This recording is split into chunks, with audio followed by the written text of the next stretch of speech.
Cerita ini berdasarkan kisah nyata, sebuah tragedi kelam yang mengguncang Amerika Serikat di tahun 1970-an. Seorang pria dengan wajah tampan, cerdas, dan penuh pesona yang dari luar terlihat begitu sempurna. Ia bisa berbicara dengan meyakinkan, membuat orang lain percaya, bahkan sering dianggap sosok yang ideal.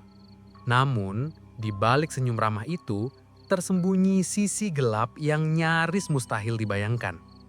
Nama pria itu adalah Theodore Robert Bundy, atau yang lebih dikenal dengan Ted Bundy. Sosok yang kemudian tercatat dalam sejarah sebagai salah satu pembunuh berantai paling kejam, paling cerdas, sekaligus paling licik yang pernah ada.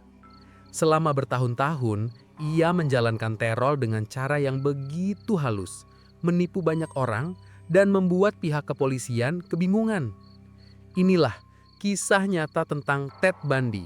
Bagaimana seorang pria yang tampak sempurna di mata masyarakat pada akhirnya membuka wajah aslinya sebagai predator berbahaya. Kisah yang mengajarkan bahwa kejahatan bisa bersembunyi di balik wajah yang paling menawan.